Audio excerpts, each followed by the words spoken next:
I sat on the witness stand, my face calm, my breathing steady. Across the packed federal courtroom, my husband, Mark, a man whose charisma could charm a snake oil salesman, sat at the defense table. To his adoring family, he was a brilliant consultant, and I was just his sweet, simple it girl. His expensive lawyer was shouting, mid-objection, something about spousal privilege and inadmissible evidence. I just kept my eyes forward. I'd been trained for this, just not for this. The prosecuting attorney cut through the noise, his voice sharp. Special Agent Hayes, for the record, please state your full title and clearance level. I saw it out of the corner of my eye. Mark's smirk, that confident, belittling smirk I'd seen at 100 family dinners when I tried to talk about my office job. It didn't just falter, it cracked. I leaned into the microphone, the words clear and cold in the suddenly silent room. Special Agent, Digital Forensics and Counterintelligence. My clearance is top secret, sensitive compartmented information. I watched the blood drain from his father's face in the gallery. But Mark? His expression was pure, dawning horror.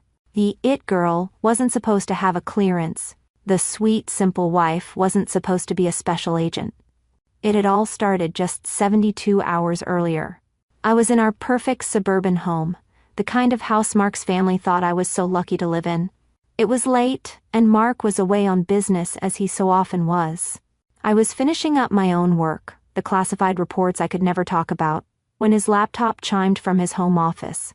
I glanced over. It was unlocked. That never happened.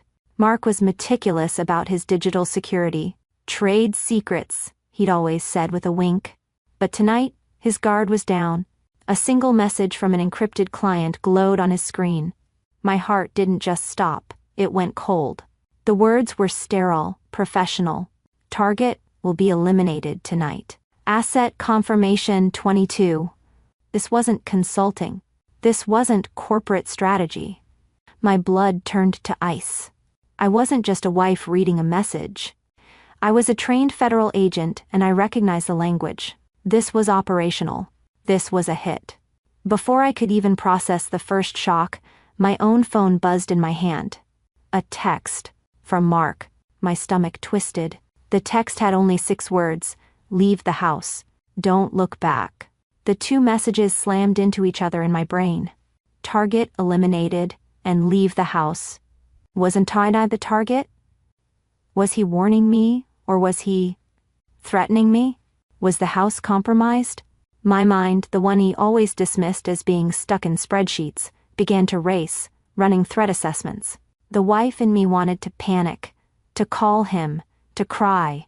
But the agent, the ER me, took over. There was no time for emotion. My training kicked in like muscle memory. I didn't pack clothes. I grabbed my agency-issued secure hard drive, my pre-packed go bag from the back of the closet, and with a final, cold decision, I grabbed Mark's laptop. My husband saw me as a quiet librarian for the government. He had no idea I spent my days hunting the exact kind of monster he had just revealed himself to be.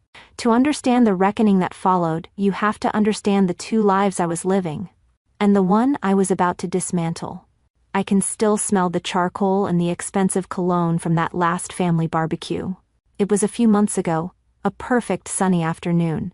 My father-in-law and David, a slick ex-banker who worshipped Mark's killer instinct and treated me like a decorative, slightly dull accessory, was holding court by the grill.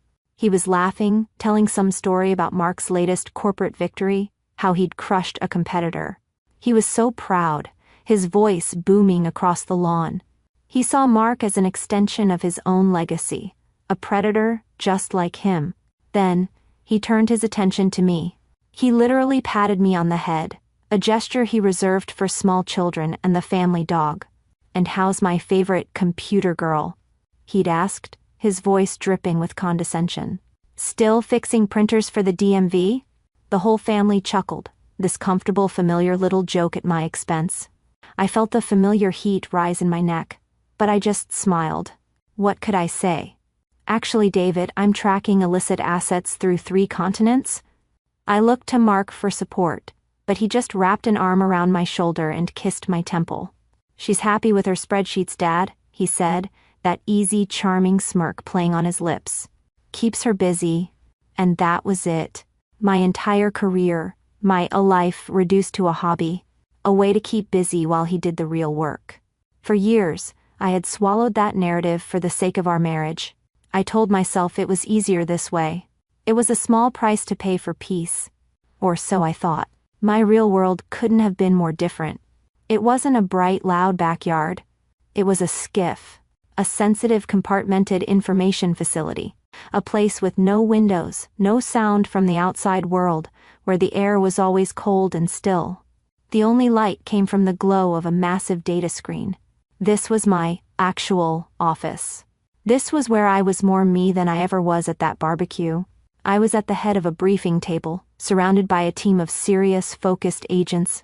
At the end of the table sat Director Evans, my no-nonsense section chief, a woman who didn't care about charm, only about results, and who relied on my analysis to track international criminal asset movements. I pointed to a complex flowchart on the main screen. "The Shell Corp is using a phantom node to launder the funds," I said, my voice quiet but carrying in the silent room. "By the time the transaction hits the third ledger, it's invisible.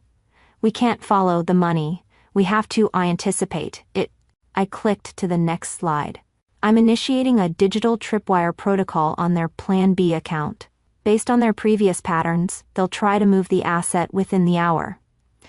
We have a 45-minute window, max." The room was tense. The stakes weren't just numbers. They were lives, operations, national security. My team looked at me, waiting. Director Evans didn't even blink. She just nodded once. "Do it." That was it. Do it. No pats on the head. No condescending nicknames.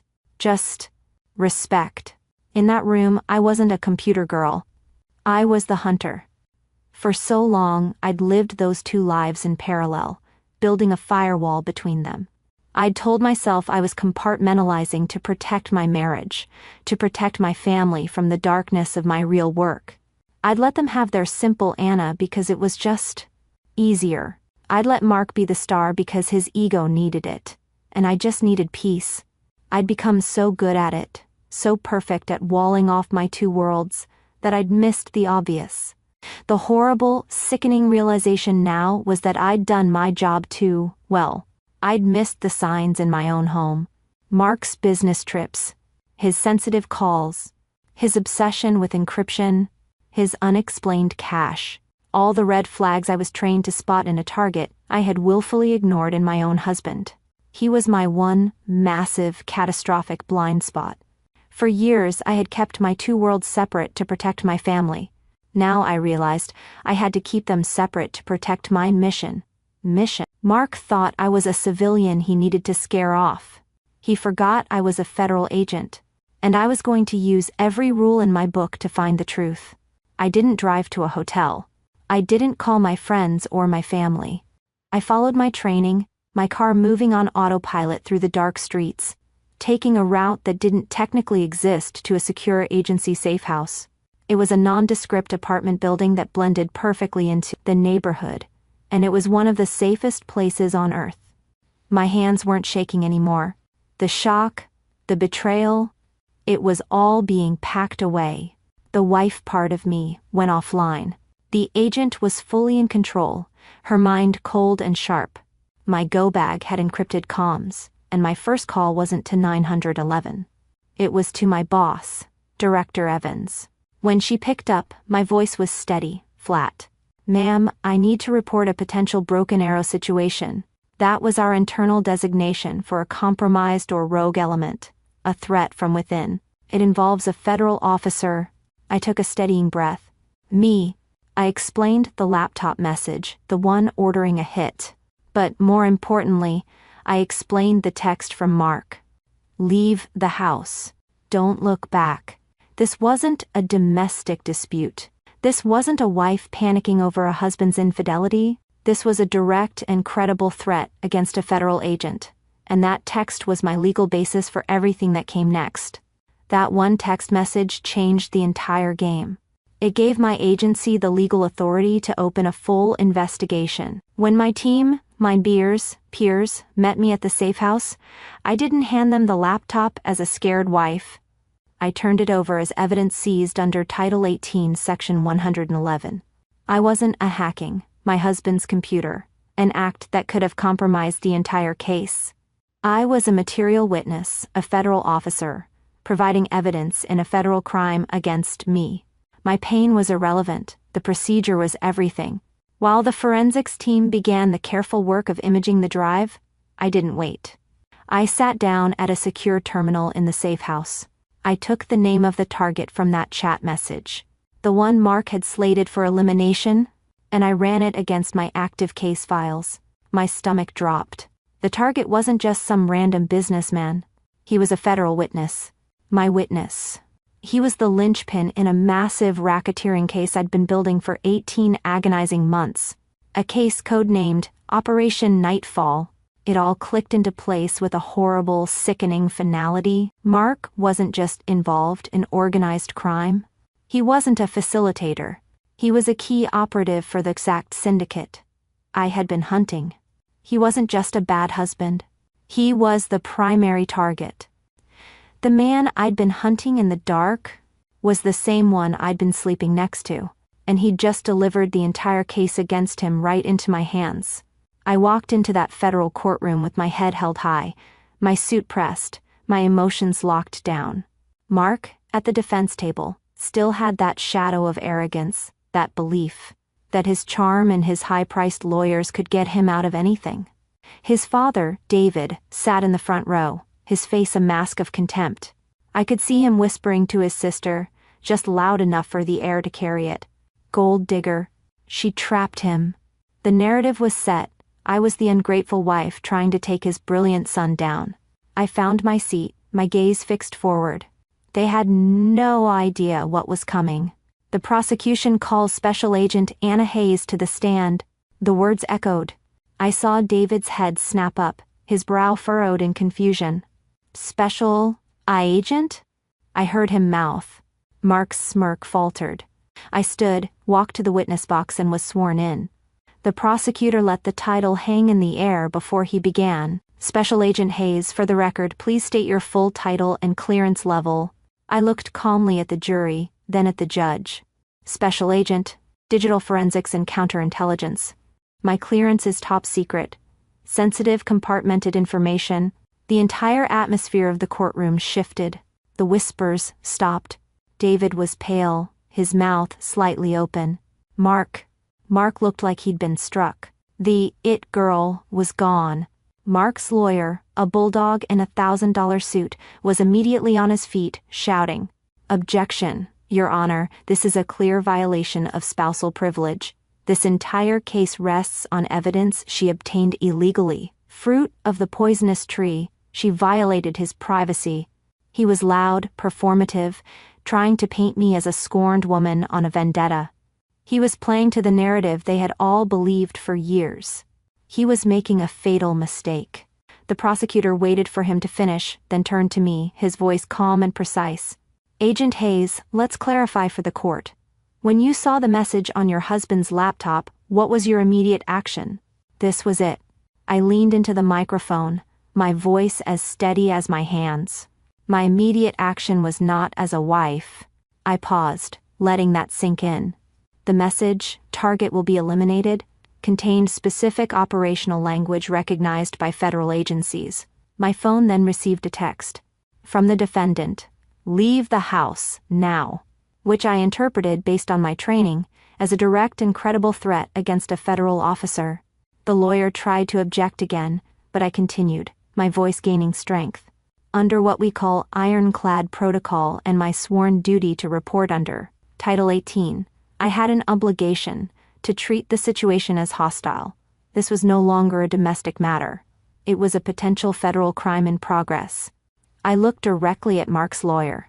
I did not search his laptop. I again seized it as evidence in a federal crime I was a material witness to. The judge's gavel came down. Objection overruled. His voice was iron. The spousal privilege does not apply to criminal conspiracy, especially one involving a direct threat to a federal agent, which Agent Hayes has just established she had credible reason to believe she was. The evidence is, and will be, admissible. It was like a dam breaking. The prosecutor put the evidence on the main screens for the entire courtroom to see. First, the laptop message, "Target will be eliminated tonight." Then, the text message he sent me, "Leave the house. Don't look back." Seeing them side by side, the combination was undeniable, chilling. Mark's mask of charm didn't just crack, it shattered. He slumped in his chair, his face gray, the flat, empty look of a man who's been caught. And David, his father, was ashen, publicly humiliated, staring at the screen as he finally understood who his son really was. My father-in-law had spent years telling me I wasn't good enough for his son. In the end, it only took my official testimony to prove his son was a criminal I was more than qualified to hunt. The trial was swift. It turned out, when the primary evidence is a laptop full of encrypted ledgers, direct orders for a hit, and banking trails that span 3 continents, there isn't much a high-priced lawyer can do. Mark's charm, the charisma that had fooled his family and, yes, had fooled me. It meant nothing in that sterile courtroom. It shriveled under the cold, fluorescent lights. The laptop was the first domino. Once it fell, Mark's entire network, the one he'd built so arrogantly, collapsed right on top of him. He was convicted on all counts: conspiracy to commit murder, racketeering, obstruction of justice. The list went on. The judge read the sentence with a kind of weary gravity: 25 years to life in a federal prison. I watched Mark as he was cuffed, his face not angry, not sad, just empty. The mask was finally completely gone, and there was nothing underneath. His father, David, wasn't spared. His dazzled admiration for Mark's killer instinct turned out to be active financial complicity. He was indicted on charges of money laundering and conspiracy. His legacy, the only thing he ever truly cared about, was now just a case file number. 1 year later, I stood at the head of a long, polished briefing table. The room was familiar. It was the same skiff, the same cold, windowless, secure space where I had once been just another analyst. But the office I had just walked out of, the one with my name on the door, it used to be Director Evans. She'd been promoted, and she'd recommended me as her replacement. My title was no longer Special Agent. It was Section Chief. My team, the best digital forensic minds in the agency, looked at me with the focused attention I had once craved from my family. Here, in this room, my words had weight. Here, my analysis wasn't spreadsheet work. It was the mission. On the main screen was the complex, sprawling chart of the very case that had changed my life. We were still cleaning up the mess Mark had left, but the operation had a new name. It was my operation now. The remaining assets are hidden behind a new firewall, I explained, my voice echoing in the quiet room. They're using a decentralized ledger, but they're still following the same behavioral patterns. They're arrogant. They think they're invisible. I pointed to a node on the screen. That's their mistake. And that's our way in. My team leader just nodded. A sharp, respectful, "Yes, ma'am." There were no pats on the head. There were no belittling nicknames.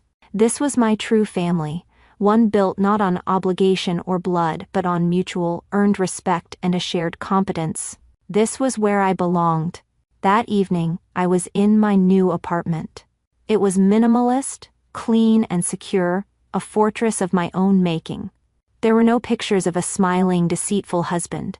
There were no suffocating reminders of a life that wasn't mine. It was just peace. I was brewing a cup of tea when my personal laptop pinged. An email. My stomach didn't twist. My heart didn't pound. I just felt a faint curiosity. The sender was David, my ex-father-in-law. He was out on bail, awaiting his own trial, his life in ruins. The subject line was almost pathetic. "Please, Anna. A misunderstanding." I clicked it. The email was exactly what I expected. A long, rambling, desperate plea. He said he was an old man, that he was dazzled by Mark, that he didn't really know what was going on. He was just so proud of his son's success. He begged me to talk to the prosecutor, to explain what a good family they were, to tell them that this was all just a terrible mistake. He was still trying to charm, still trying to spin a narrative, still fundamentally believing that I was the simple, sweet, naive computer girl who could be manipulated. I read the whole thing, my face calm, unreadable. I didn't feel anger. I didn't feel pity. I didn't feel the old, familiar sting of being underestimated. I just felt closure. My fingers moved across the keyboard with the same deliberate, procedural precision I used at work. I clicked forward. I typed in the email address for the lead prosecuting attorney on David's case. In the body of the message, I typed 2 words, more evidence, and I hit send. Then, I went back to the original message. I right-clicked and I hit delete. I closed the laptop, the final thread to my old life severed completely. I picked up my badge from the counter, the cool metal heavy and real in my hand, and walked out the door, ready for work. My husband sent me a text to make me run. He never realized it was just the evidence I needed to stand my ground. Sometimes the people who are supposed to know you best see you the least. If you've ever had to use your quiet expertise to expose a loud injustice, share your story in the comments. In this community, your skills are always recognized.